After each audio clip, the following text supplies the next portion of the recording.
प्रदेश की राजनीति दिन बीतने के साथ साथ और ज्यादा दिलचस्प होती जा रही है। एक तरफ जहां योगी आदित्यनाथ मुख्यमंत्री पद की दोबारा शपथ ले चुके हैं, तो वहीं इन दिनों अपर्णा यादव भी सुर्खियों का हिस्सा बनी हुई हैं। और सुर्खियों का हिस्सा वो इसलिए बनी हुई हैं क्योंकि भले ही उत्तर प्रदेश में बीजेपी की सरकार दोबारा लौट कर आ चुकी है, लेकिन इस बीच अपर्णा यादव के हाथ अभी कुछ नहीं लगा। समाजवादी पार्टी छोड़कर बीजेपी में शामिल हुई अपर्णा यादव को लखनऊ कैंट विधानसभा सीट से टिकट दिए जाने की बात थी, लेकिन उस वक्त भी उनके हाथ खाली रहे। उसके बाद ऐसा माना जा रहा था कि मंत्रिमंडल विस्तार में उनको जगह मिलेगी, लेकिन उस वक्त भी उनके हाथ बिल्कुल खाली रहे। और आगे आने वाले वक्त में अपर्णा यादव के लिए बीजेपी के पास कौन सा ऐसा मास्टर प्लान है जिसके लिए उन्हें अभी तक बचा कर रखा गया है।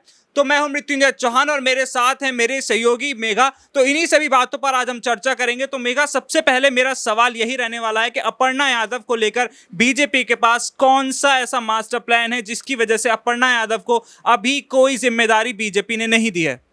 देखिए मृत्युंजय, सबसे पहले तो बहुत ज्यादा जरूरी है दर्शकों के लिए इस बात को जानना कि अपर्णा को लेकर इतने ज्यादा चर्चे क्यों हो रहे हैं। ऐसा नहीं है कि सिर्फ अपर्णा यादव ही हैं जिन्होंने जो है दल बदल की राजनीति के बीच सपा छोड़कर या कांग्रेस छोड़कर भाजपा की शरण में आए हो। यहाँ पर आप अदिति सिंह की भी बात कर लीजिए, लेकिन अपर्णा को लेकर चर्चे सबसे ज्यादा इसलिए हो रहे हैं क्योंकि वो मुलायम सिंह यादव के परिवार की छोटी बहू है। वो कुछ राजनीतिक महत्वाकांक्षाओं के साथ भारतीय जनता पार्टी में आई हैं और अपर्णा बीजेपी में नहीं आई है, बल्कि बीजेपी में आने के बाद उन्होंने अपने परिवार पर, समाजवादी पार्टी पर तुष्टीकरण की राजनीति का आरोप भी लगाया है। भारतीय जनता पार्टी को लेकर जनता के बीच विश्वसनीयता बढ़ाने का काम किया है।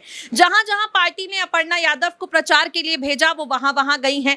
बावजूद इसके फिलहाल देखिए, अपर्णा जब प्रचार कर रही थी तो एक उम्मीद उनके समर्थकों के भीतर थी। बार बार अपर्णा यादव अपने तमाम इंटरव्यूज में कह रही थी कि मैं पद के लिए, टिकट के लिए या मंत्रालय के लिए भाजपा में नहीं आई, लेकिन जो समर्थक थे अपर्णा यादव के, जो उनके पीछे अपर्णा यादव जिंदाबाद के नारे लगा रहे थे, उन सबके बीच में, उन सबके मन में एक मंशा ये थी कि हाँ, जब भाजपा की सरकार बनेगी तो अपर्णा यादव की राजनीति के प्रति, भाजपा के प्रति इस निष्ठा को ध्यान में रखते हुए उन्हें कोई ना कोई जिम्मेदारी जरूर दी जाएगी। परंतु आप भी जानते हैं 25 मार्च को जिस तरह से शपथ दिलाई गई, उसके बाद जिस तरह से मंत्रिमंडल का गठन हुआ, अपर्णा यादव के हाथ पूरी तरह से खाली हैं और अब कई तरह के सवाल अपर्णा यादव पर उठ रहे हैं। आप अपर्णा के ट्विटर हैंडल उठाकर देखिए, वो जितने ट्वीट्स कर रही हैं और उसके बाद उन ट्वीट्स पर जो लोग रीट्वीट कर रहे हैं, जो कमेंट्स भी कर रहे हैं, वो सब कह रहे हैं कि कैसी आप राजनीति कर रही हैं, भाजपा के प्रति कुछ भी कर लीजिए, आपको कुछ नहीं मिलेगा। और देखिए, जब जनता या हमारे समर्थकों के बीच से इस तरह की आवाजें हम सुनते हैं तो हमारा मन भी विचलित होता है। अब अपर्णा भले ही खुश रहें, भले ही ट्विटर हैंडल से जो है तमाम जो मंत्री बने हैं, केशव प्रसाद मौर्य की बात कर लीजिए, ब्रजेश पाठक की बात कर लीजिए, आशीष पटेल की बात कर लीजिए, इन्हें बधाइयां देते हुए पोस्ट डाल रही हैं, लेकिन उनके जो उदासी है उनके मन की, वो तमाम समर्थक जो है समझ पा रहे हैं। बात आती है भारतीय जनता पार्टी पर, तो देखिए भाजपा ने अपर्णा यादव को सिर्फ यूपी तक सीमित रखने के लिए अपने आप में शामिल नहीं किया है, या अपर्णा सिर्फ यूपी की राजनीति तक सीमित रहने के लिए भाजपा में नहीं आई है। अपर्णा यादव को लेकर पार्टी के पास एक बड़ा प्लान है और उस बड़े प्लान के आप कई मायने निकाल सकते हैं। मेरा सवाल ये रहेगा, जैसे आपने देखा अभी देखिए मंत्रिमंडल विस्तार हुआ, उसमें जगह नहीं मिली, उससे पहले विधानसभा चुनाव में जगह नहीं मिली, तो क्या ये माना जाए, अभी देखिए एमएलसी चुनाव भी उत्तर प्रदेश में होने वाले हैं, हालांकि BJP, Samajwadi party, Bahujan Samaj party सभी कोशिश कर रहे हैं कि एमएलसी चुनाव में ज्यादा से ज्यादा जीत को हासिल किया जा सके, लेकिन इन चर्चाओं के बीच में भी अपर्णा यादव का नाम सामने नहीं आया। बिल्कुल भी ऐसा नहीं लगा ही नहीं कि अपर्णा यादव कहीं ना कहीं एमएलसी की रेस में भी शामिल है या रेस में उनका नाम भी है। ऐसा क्यों?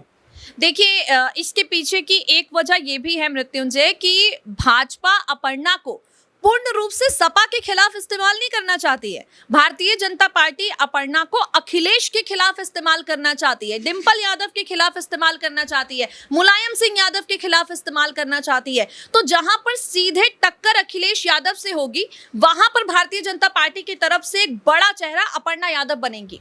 वहां पर भारतीय जनता पार्टी की तरफ से एक बड़ा चेहरा अपर्णा यादव बनेंगे। लेकिन इस बीच एक चर्चा और है कि जैसे अब देखिए आजमगढ़ सीट से आजमगढ़ की लोकसभा सीट से अखिलेश यादव ने इस्तीफा दिया और वो करल से विधानसभा चले गए, तो अब उस सीट पर उपचुनाव होने वाले हैं और जब उपचुनाव होंगे तो ऐसा माना जा रहा है कि शायद वहां से डिंपल यादव चुनाव लड़ेंगे और शायद जीतकर वो लोकसभा जाएं। तो जब उपचुनाव होंगे तो क्या डिंपल यादव के खिलाफ बीजेपी अपर्णा यादव को उतार सकती है? देखिए मृत्युंजय, अब डिंपल यादव के खिलाफ सीधा टिकट देकर अपर्णा यादव को भारतीय जनता पार्टी उतार देगी, ये कहना तो फिलहाल के लिए बहुत जल्दबाजी होगी। लेकिन जिस हिसाब से हम परिस्थितियों को भाप पा रहे हैं, जिस प्रकार से हम देख पा रहे हैं, क्योंकि देखिए 2019 में जब लोकसभा चुनाव हुए थे तो आजमगढ़ से भारतीय जनता पार्टी ने दिनेश लाल यादव निरहुआ को टिकट दिया था और उस दौरान योगी आदित्यनाथ तक प्रचार करने पहुंचे थे निरहुआ का। बावजूद इसके जो चुनावी नतीजे आए उनमें निरहुआ हार गए और अखिलेश यादव को एक बड़ी जीत मिली। तो ये बात तो साफ है कि सिर्फ योगी आदित्यनाथ या नरेंद्र मोदी या राजनाथ सिंह के चेहरे पर आजमगढ़ का चुनाव भारतीय जनता पार्टी नहीं जीत सकती। लेकिन अगर वहां पर यादव वर्सेस यादव की लड़ाई हो जाए, यादव वोट बैंक में अगर यहाँ पर सेंधमारी हो जाए या कुछ यादव वोट बैंक को भारतीय जनता पार्टी अपनी तरफ लाने के लिए अपर्णा को उतारे, तो जरूर वहां पर सपा का खेल बिगड़ सकता है। तो भले ही यहाँ पर अपर्णा यादव पर पार्टी दाव ना लगाए, लेकिन डिंपल यादव के खिलाफ प्रचार करने के लिए अपर्णा को जरूर उतारेगी। तो ये देखा जा रहा है कि डिंपल यादव के अगेंस्ट हो या फिर समाजवादी पार्टी के खिलाफ हो, बीजेपी अपर्णा यादव को एक कार्ड की तरह इस्तेमाल करना चाहती है, जो कार्ड लगातार समाजवादी पार्टी के खिलाफ इस्तेमाल किया जाए और उसकी वजह से बैकफुट पर धकेला जाए समाजवादी पार्टी को। तो एक चीज यह है कि आप तो देखिए, आप मंत्रिमंडल में जगह नहीं देते, लोकसभा में जगह, विधानसभा में जगह नहीं देते, फिर उसके बाद एमएलसी चुनाव में जगह नहीं देते। अभी ये कयास लगाए जाने भी मुश्किल है कि उपचुनाव में उन्हें उतारा जाएगा नहीं उतारा जाएगा। लोकसभा चुनावों की बात करना भी बहुत जल्दबाजी हो जाएगी। तो क्या सिर्फ एक ट्रम्प कार्ड बनकर रह जाएंगे अपर्णा यादव बीजेपी में? क्योंकि बहुत बड़ी, देखिए ऐसा माना जा रहा था कि महिला मोर्चा के अध्यक्ष बनाई जा सकती हैं, लेकिन वैसी कोई बात भी निकलकर सामने नहीं आई। तो क्या सिर्फ एक ट्रम्प कार्ड बनकर रह जाएंगी समाजवादी पार्टी के खिलाफ? मृत्युंजय, आपकी इस बात का मैं जवाब दूंगी, लेकिन उससे पहले मैं थोड़े से तर्क देना चाहूंगी। देखिए, अपर्णा यादव जो है, ये वही अपर्णा यादव है जो विधानसभा चुनाव से करीब 4-5 महीने पहले महिला सुरक्षा के मुद्दे पर समाजवादी पार्टी का पक्ष रख रही थी। तो अब देखिए, 4-5 महीने पहले तक जो अपर्णा सपा का पक्ष रख रही हैं, वो 4-5 महीने बाद भाजपा में चली जाती हैं। और अब अगर भारतीय जनता पार्टी अचानक से उन्हें टिकट दे दे या उन्हें कोई बड़ी जिम्मेदारी दे दे, तो क्या ये कहना जल्दबाजी, मतलब क्या ये कहना सही नहीं होगा कि अपर्णा यादव सिर्फ अपनी राजनीतिक महत्वाकांक्षाओं के चलते भाजपा में आई थी?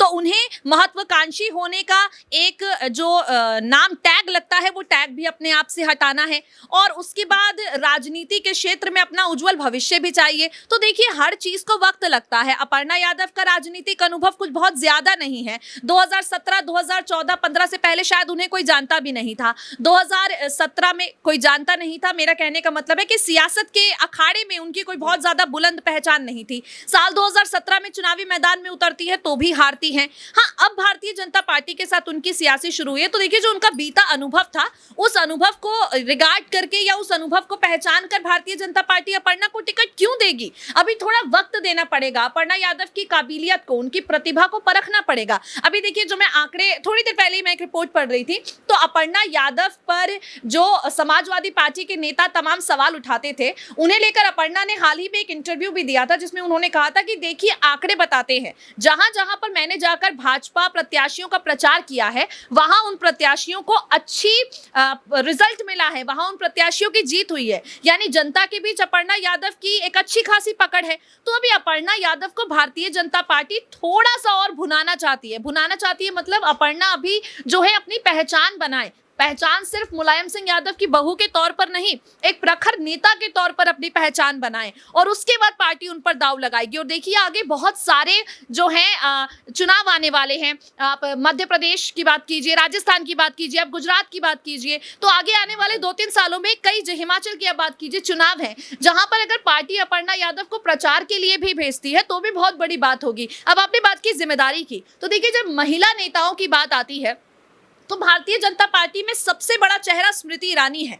मेनका गांधी जरूर रही हैं, लेकिन मेनका गांधी पर भारतीय जनता पार्टी बहुत ज्यादा विश्वास नहीं जता रही है या बहुत ज्यादा जिम्मेदारी नहीं दे रही है। लेकिन अगर थोड़ा सा वक्त अपर्णा भारतीय जनता पार्टी में और बिताए, कुछ और ज्यादा पार्टी के लिए काम करे, पार्टी को लेकर सकारात्मकता जनता के बीच फैलाने की कोशिश करे, तो जरूर भारतीय जनता पार्टी की राष्ट्रीय स्तर पर एक बड़ी महिला नेता मेनका गांधी या अपर्णा यादव बनकर उभर सकती है। रीता बहू, बहुगुणा जोशी भी हो सकती थी, लेकिन उन्होंने कहीं ना कहीं बगावती तेवर जी। देखिए रीता बहुगुणा जोशी की अगर आप बात कर रहे हैं तो देखिए कई ऐसे नाम हैं, ऐसा नहीं है कि जी भाजपा के पास कोई नाम ही नहीं है महिला नेताओं का, है, लेकिन उन तमाम महिला नेताओं की आप बात करेंगे तो वो एक राज्य तक सीमित रह गई है। रीता बहुगुणा जोशी की आप बात कर लीजिए, ऐसे तो आप वसुंधरा राजे की भी बात करेंगे तो हाँ, वसुंधरा राजे एक बड़ा नाम है, वहां तक पहुंचने के लिए भी अपर्णा यादव को अभी मेहनत करनी है। लेकिन अपर्णा को, क्योंकि अब समाजवादी पार्टी भी राष्ट्रीय स्तर पर लोकसभा चुनाव में भारतीय जनता पार्टी को जो है टक्कर देने की प्लानिंग कर रही है, तो ऐसा जब मौका आएगा उस वक्त के लिए भाजपा अपर्णा को तैयार कर रही है। मृत्युंजय,